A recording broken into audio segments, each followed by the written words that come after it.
I'll mix it up with another one of the killers then. Any set stories from Silent Night, Deadly Night 3? Yes. Any set stories? Yeah.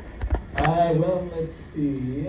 Or about Yes, the okay, I have a set story. Silent Night, Deadly Night 3, I played the Santa Claus killer, Ricky Caldwell. I have a, in number 2, I guess I've been shot up, so I come back to life, or am, awakened from a coma with a, what I call the brain cap, which was like some kind of weird, clear plastic bowl that had my rubber brain in it with a bunch of orange juice and little lights blinking. So, yeah, so but anyway, I'm trying to find and kill the girl, of course, and she's hiding in the basement.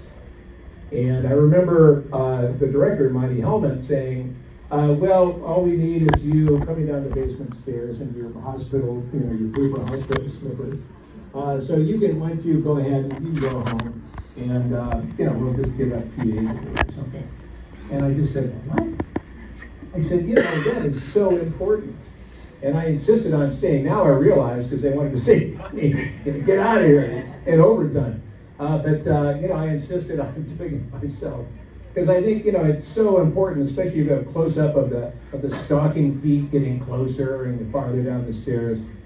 So that, I remember that, and, I didn't get paid that much anyway. But that's one memory. And then the other memory was Richard Bemis, who played, like, the doctor, who was Tony in the original West Side Story. There's Tony, right? And he confronts me. I'm his, like, Frankenstein creation or something. And he confronts me, and I somehow have a knife. I don't know where I got the knife, but I have a knife, and I'm supposed to stab it into it and kill him. He has a death scene.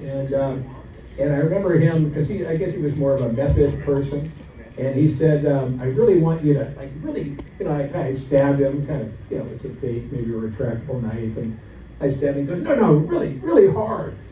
And I'm like, I don't want to. You don't want to get carried away. But I remember that was another story, and he survived, I survived.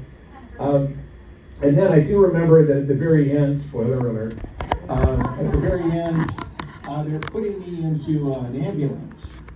And I'm on a gurney, one of those fold gurneys that, you hit the back of the ambulance and it collapses.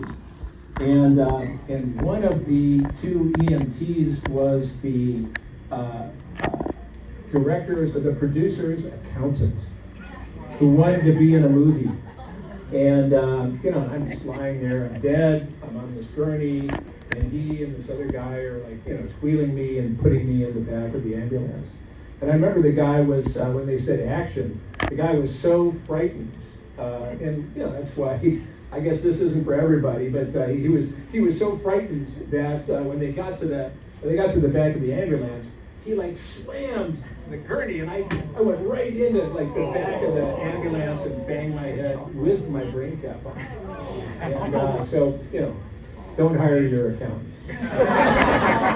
Even if he wants to be in the movie, or she for that matter, just don't do it. Stick to your lane. Yeah. They can wave as the car passes by.